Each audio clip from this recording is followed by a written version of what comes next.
Greetings, ladies and gentlemen. Today we are going to take a look at the fantastic add-on TellMeWhen. For some, it is just a WoW's little lightweight brother. But to those that actually use it, it is an amazing, easy to use alternative. So let's dive in and take a look.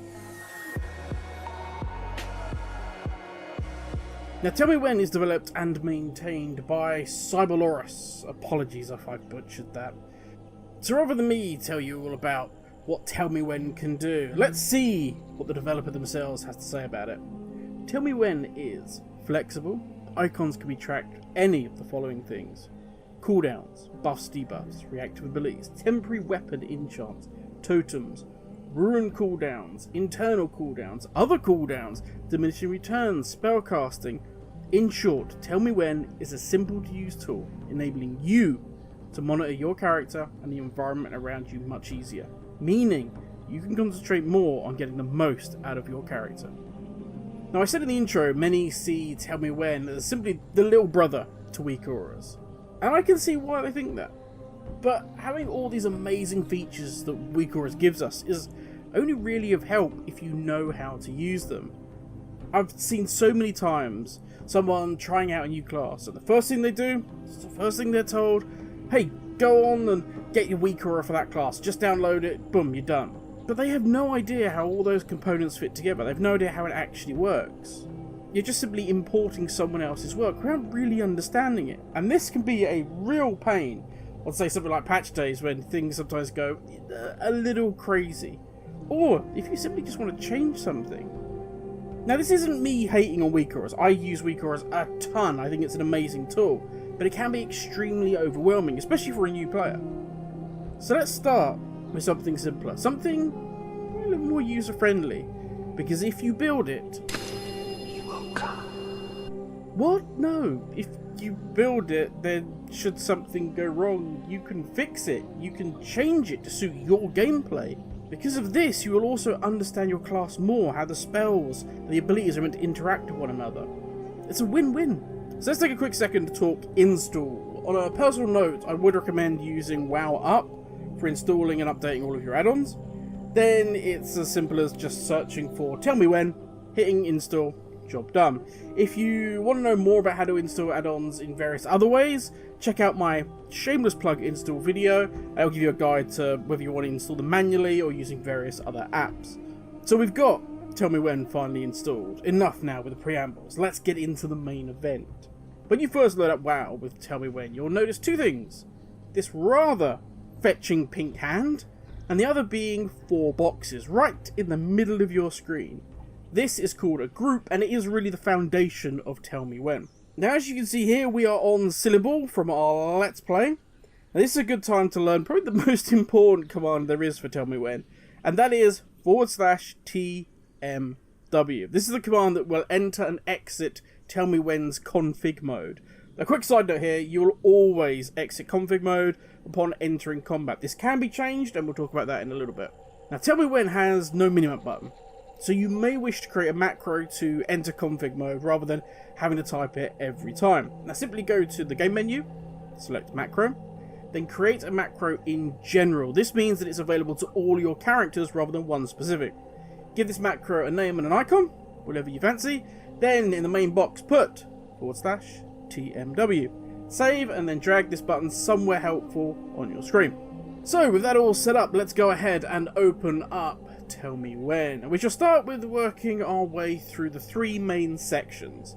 First up, we have General. As you would expect, General controls sort of the overarching rules that govern how TellMeWhen is going to work. For the most part, you will not be changing much in here, certainly not when you very first beginning. But it is still worth knowing what is available here. At the very top, we have current profile. This is normally going to be the character that you're on, followed by the server name. But there are a number of reasons why you may want to change this. For instance, let's say you have a number of hunters. You may just want to use one profile to rule them all rather than a specific character one. Make changes to one, it's going to make changes to everybody's. We can do that by either creating a new profile, simply by typing it in the new profile box, whatever name we want, or if you prefer, we can copy an existing profile. So if you've done a little bit of work, you now want to share that with all your other characters, Or, as you can see, if you just end up with, like me, with way too many profiles for all your different characters, then you can simply just delete them here as well. Now, if I am doing a big rebuild of one of my TellMeWhen groups, I will often copy the character's profile, calling it something like sillybull_WIP for work in progress. That way, if I'm doing current content, I can use my current working setup TellMeWhen group without fear of breaking something. The last thing I want to do is to be queuing them for M+, or going into a raid, and I've messed something up in my TellMeWhens. No, I've got the one that works, and then I've got one that I'm trying to just push a little bit further to try and change a few bits of pieces to see if it can work better. This video already is going to go on for an age, so we'll try and flow through the rest here, but here we go. Warn about invalid icons. Big yes for this. We want this ticked because icons are the very heart of TellMeWhen, so we need to know if they are valid or not. Profile time sweep. We shall get into timer sweeps when we look at icons specifically, but roughly a sweep is a visual countdown of an ability. Like the hands of a clock moving, it's very subtle. What highlight will do is, as you would expect, highlight the edging so it stands out a little more. Now, we have two overrides for the Blizzard standards. The first will disable the standard Blizzard text. This is handy if you have an add-on that overwrites standard text, say like LVUI. And the last is cooldown pulse. Now, you may have seen on the default there is a little pulse, as you can see here on the screen. When an ability comes off of cooldown, this option just gives you the opportunity to remove that pulse. Media. Now here you can choose where you want your sounds for TellMeWhen to be heard. Why is this handy? Well, let's say you love the sound effects and they're super high, but you only have music very low. Well, I don't want to have super loud alarms going off in my ears. I just want to be able to hear, oh, that's a noise, that's a foghorn, I need to be aware of that, that means I need to do something, but I don't want it coming out my ears and making them bleed. And then of course bar textures does exactly what it says. It's going to reskin the textures to suit your personal preferences. This is not going to affect performance unless you believe that. Appearance does give you at least a 20% DPS increase, but this is entirely personal preference. Lock and unlock add-on. This is an important one to mention, as on the surface it seems simple enough, but like all simple things, it can trip us up. Lock unlock means that a component of TellMeWhen will only work when locked. So if you have a group or an icon that you're working on, and you've completed it, but you've left it unlocked, then it will not function. It's a handy safeguard to have, but like most things here, it's going to come down to simply personal preference. Next up, general settings. Told you we would get around to this. Allow configure in combat. By default, this is not ticked. Normally when you're in a combat, TellMeWhen will disable, and you'll go back to normal gameplay mode. And it's handy if you're in the wilds, you suddenly get attacked, you don't want all these TellMeWhen icons on your screen not doing anything. Not so great if you're trying to work on a new icon, or you're trying to work on a new group, you're in the middle of the capital city, and you're by a target dummy. You want to test these things out, but yeah, TellMeWhen keeps switching it off every time you hit a target dummy. Allow config in combat will give you the option to hit that target dummy and still have full TellMeWhen config abilities. Now next up we have the GUIDs. In tooltips, this is handy if you are just looking for extra information regarding unique spell IDs. Sometimes when searching for a spell name, there may be many copies. Maybe, let's say, spell ID 3456 is the spell, but what you want to track is the buff it gives you, and in fact that's 3345. But they're called exactly the same thing. Well, if you've got your GUID active, you'll be able to see the spell ID rather than the spell name, which means you're not going to have to go through constantly, go back into config, keep tweaking stuff until you can find out which spell it actually is. I will say there are a lot of add-ons that do this, so if you're already, when you hover over a spell, you can see the spell ID, you don't need to worry about this one at all. Also, little side note here, if you're really interested in finding out what the unique ID for a mob or a spell, you can simply head over to a site like Wowhead or WoW Database, and the numbers in the address bar, as you can see here on the screen, they are actually the unique ID for that spell within WoW. Allow icon editor scaling. This isn't on from the start to maintain a clear, clean editor that isn't pixelated. If you don't care about such things, then tick the box and scale away. Show config warning is just that, a warning that you're entering config mode. Not much more to say about that one.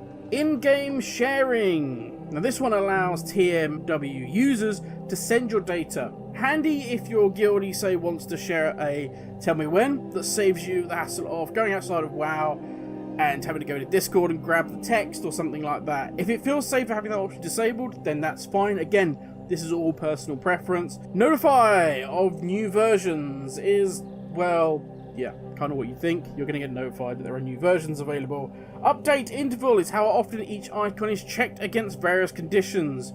Beware, the lower the check time, the more impact it's going to have on frame rate for lower end PCs. Maintain backup, again, will do just that. Keep a backup copy of your settings, etc.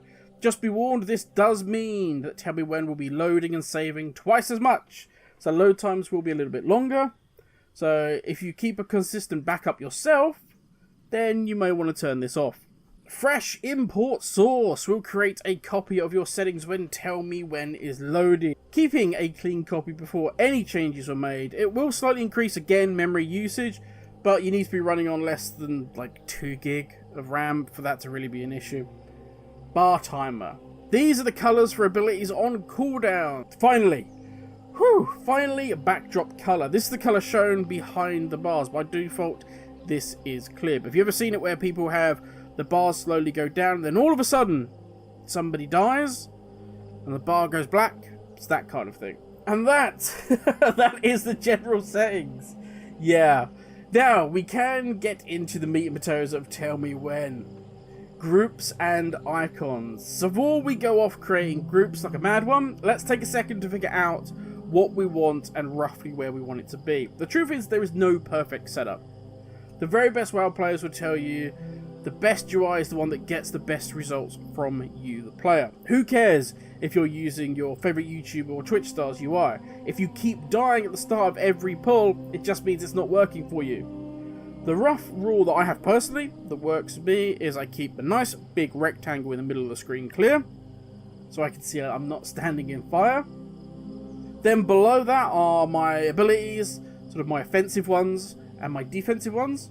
On the left, I like to have my movement abilities, and then on my right hand side I have my current buffs. As I say, this is just the way I like it set up. You may have completely different. What I then do is moving out from the center. The further you get from the center, the less important things are. Now for this example, we'll be using Silly Ball, and we shall be creating 4 groups. We will have our offensive, we will have our defensive, we'll have our movement, and we'll have our buff. Plus, we're also going to create an interrupt notification.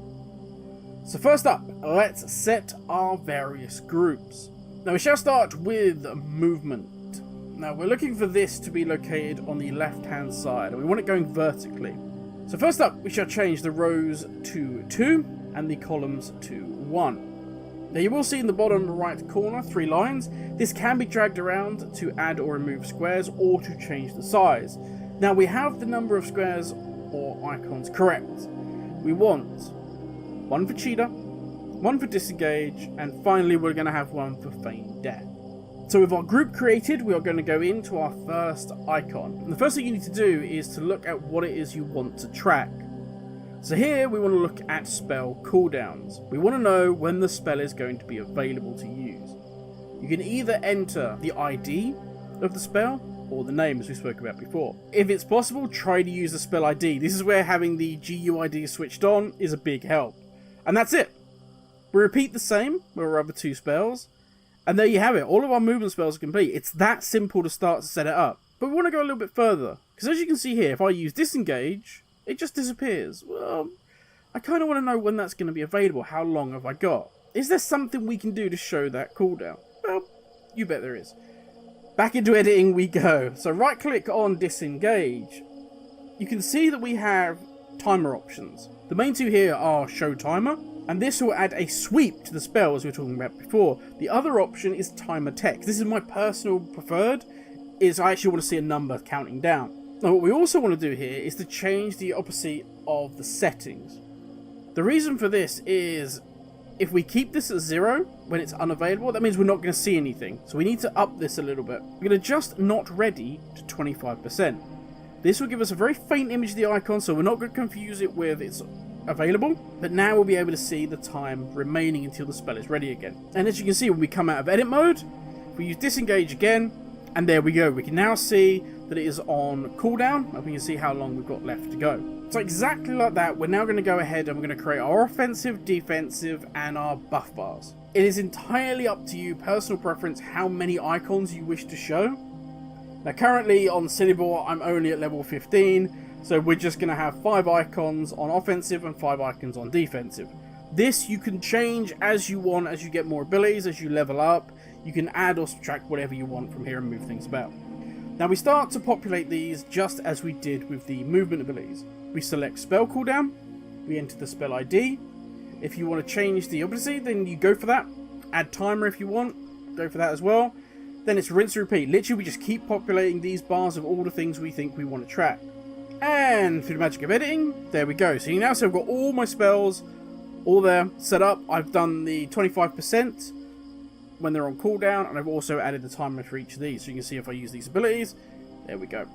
So now let's look at buffs, because these are a little bit different. The 4 things I want to track here are going to be the buff we gain from Cheetah, the buff we gain from Turtle, also the debuff from Barb Shot when it's on the target, and finally, just to show different targets and different things that you can do, we're going to be able to see when our pet has Mend on it. So first up, let's look at the Cheetah buff. And this is interesting because we've set up the Cheetah spell together. You can see that the difference now is we don't want to track the spell itself. What we want to track is the buff. So if we pop Cheetah now, you can see up here where our buffs are, we now have the buff ID. So we're going to make a note of that. And again, because this is a buff, rather than use spell cooldown, we are going to use buff debuff. Then we enter the buff ID that we've just got. The target is ourselves. So we're going to enter player into there, because we want to track the things happening to us, not anybody around us. And again, we're going to add a timer so we can see how long we've got remaining on this buff. We don't worry about if it's unavailable. A buff is a binary thing. We've either got it or we don't. And exactly the same way, we can now do our own process. We do Turtle. So we're going to do... So if you want, again, you can pop Turtle. You can see the buff you get for the ID. Then we can go back in. We can go buff debuff, we put the turtle ID in, target the player, timer, and we're done. And you start to see, as you go in there actually creating these things, they're really simple to set up. All of this video goes on for ages, but when you get into how to create these, it's actually really simple. And you can start doing lots of really cool things. So the next one we're going to have is Barb Shot. Now the reason we're using this is because, similar to Turtle and Cheetah, we're going to use buff debuff, but this time we're actually looking at the debuff. So rather than putting player in the units box, what we're actually going to be putting is target, because we want to be tracking, does our target has this debuff on them. So then we're going to add Barb Shot into our spell. You can either type it in, or if you want, again, go out into the world, ping a target, just have a look at what the debuff ID is on that target, and then you can enter that. Now this time it's a debuff rather than a buff, so we want to make sure we have the debuff box ticked. We want to make sure it's only by us. Then we'll add a timer again, just like before, and we're done. Now last of all, we are looking at our pet this time, and the buff is Mend. Honestly, I will say you really don't need this one. What we're doing here is simply showing the amount of different targets, different things you can look at. We can be targeting hostiles, we can be targeting our pets, looking at focuses, friendlies, tracking buffs, debuffs. So we can do this on all of them. So we could track a debuff on a friendly target so that we could dispel them. Now the last one in this section, although it's not going to be on our buff debuff bar, is going to be the interrupt. So for this we're going to make a separate group, one all of its own. We've already covered that. So we create our group. I'm just going to simply call it interrupt. Now this only needs one button. Now this time we're looking at spell cast. A little bit different here because we're not looking for one particular spell. What we're actually looking for is any spell that this target can cast that can be interrupted. So we're going to leave the spell cast blank, and we're simply going to tick the box that the spell is interruptible. We shall then select that we wish to track our target. So whenever it is we're targeting, we want to make sure we're alerted if it's casting something that can be interrupted. Now if you wanted, you could have target focus, you could have whatever you wanted here.